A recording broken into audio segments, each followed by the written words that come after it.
Bismillahirrahmanirrahim. Assalamualaikum warahmatullahi wabarakatuh. Perkenalkan, nama saya Wisnu Maulida dari Prodi Ilmu Al-Quran dan Tafsir, Fakultas Usuluddin Universitas Kudus. Saya akan membahas tentang belajar ilmu tajwid. Yang pertama, ada hukum nun, sukun atau tanwin, yaitu biar kita membaca Al-Quran dengan benar. Alhamdulillah, semoga kita membaca Al-Quran dengan benar ya. Baik, kita akan mengulas satu-satu. Hukum sukun atau tanwin dibagi menjadi 5. Yang pertama, ada idhar halqi. Idhar halqi itu apa sih? Idhar halqi menurut ilmu tajwid ialah nun sukun atau tanwin bertemu salah satu huruf hijaiyah yaitu 6. Yang pertama ada hamzah, dua ada ha, yang ketiga ada ha, yang ketiga ada ha, yang keempat ada ha, yang kelima ada ain, yang keenam ada ghin. Nanti kalau ketemu itu salah satu huruf itu disebut idhar. Habis itu cara membacanya adalah dengan jelas dan tegas tanpa dengung. Contoh, wala khaufun alaihim. Contoh idhar ya. Wala khaufun alaihim. Itu tanwin bertemu huruf ain. Yang kedua, ajrun ghairu mamnun. Ajrun ghairu mamnun. Itu juga tanwin bertemu huruf ghin. Ajrun dhammah tanwin bertemu salah satu huruf hijaiyah yaitu ghin, itu dinamakan idhar. Tadi cara membacanya harus jelas dan tegas ya, tidak boleh dengung. Yang kedua ada yang disebut idgham.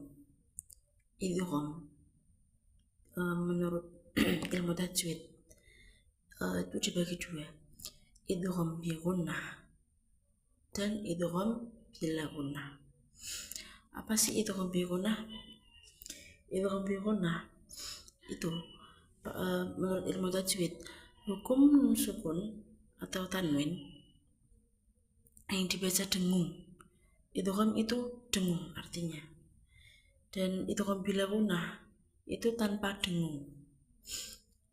Itu terjadi, idgham bi gunnah terjadi ketika sukun atau tanwin bertemu huruf hijaiyah yaitu 4.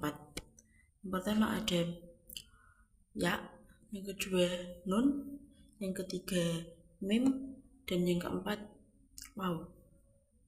Sedangkan idgham bila gunnah itu hurufnya cuma ada 2, lam sama ro. Itu ya. Berarti bacanya kalau idgham bi gunnah itu dibaca dengan dengung. Berarti huruf ya, nun, mim, waw itu harus dibaca dengung. Dan idgham bila gunnah itu hurufnya ada 2, lam sama ro. Membacanya dibaca tanpa dengung. Contoh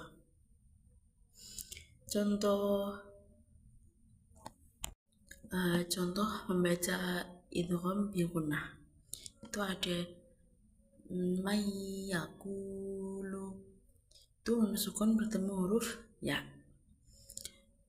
bacanya ada dengungnya, mayyakulu. Yaitu kalau bacanya man itu ya enggak bacaan idgham, bukan bacaan idgham bi gunnah. Dan contoh idgham bila gunnah, contoh bacaannya min ladunhu, min ladunhu itu nun sukun bertemu huruf lam, itu tanpa dengung, itu idgham bila gunnah. Yang keempat ada yang namanya iqlab. Apa itu sih iqlab? Iqlab ialah hukum nun sukun atau tanwin bertemu dengan salah satu huruf hijaiyah, yaitu satu, yaitu apa? Ba. Cara iqlab itu artinya mengganti atau membalikan, ya.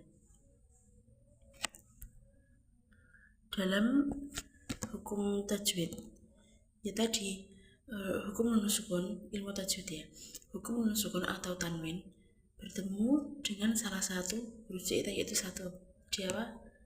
Ba. Ciri-ciri iqlab yaitu ciri-ciri iqlab dalam Al-Quran. Ciri-ciri iqlab dalam Al-Quran ditandai dengan mim kecil di antara dua huruf. Cara membacanya itu menempelkan bibir, kedua bibir secara tidak terlalu cepat, sehingga terdengar bunyi yang samar antara idgham dan ikhfa. Itu iqlab. Contoh, yu'minuna bil ghaib, yu'minuna bil ghaib, bil ghaib, yu'minuna bil ghaib, itu contoh iqlab. Dan yang terakhir ada ikhfa. Menurut ilmu tajwid ialah hukum nun sukun atau tanwin bertemu huruf hijaiyah, yaitu 15. Yang pertama ada ta, sa, jim, dal, za, sin, shin, shad, do, zo, fa, qaf, kaf, itu huruf 15 itu.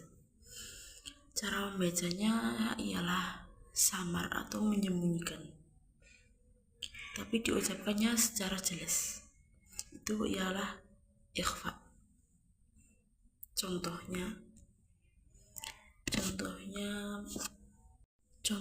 hukum bacaan ikhfa ialah mansuron, itu nun sukun ketemu huruf shad, atau amalan sholihan, bukan amalan tapi amalan sholihan, hurufnya masuk ke dalam shad. Contoh lagi, fa'anjayna, nun sukun ketemu huruf jim, atau khalqan jadidan, tuh tanwin ketemu huruf jim. Tuh contoh bacaan ikhfa. Kalau biasanya di pesantren itu ada nadhamannya atau syairnya. Jadi hukum nun sukun atau tanwin nadhamannya kayak gini, linnuniin taskun walid tanwini arba'u ahkamil fakhud tabiini fal awwalul idharu qabla ahrufi lil halqi sittir rutibat fal ta'rifi hamju faha thumma ainun ha'u muhmalataini thumma ghainun kha'u wasani idghamun bisit أتت في يرملون عندهم قد ثبتت لكنها قسمان قسم يلغم فيه بغنة لينمؤلمة إلا إذا كان بكلمة فلا تدغم كدنيا ثم صنوان تلا. Itu biar cepat hafal, kita bisa menghafal nazaman itu atau syair itu. Itu namanya Tuhfatul Atfal. Oke. Udah ya. Mungkin itu saja yang bisa saya sampaikan. Semoga ilmu yang dapat dari kita berkah dan manfaat. Wabillahi taufiq wal hidayah. Assalamualaikum warahmatullahi wabarakatuh.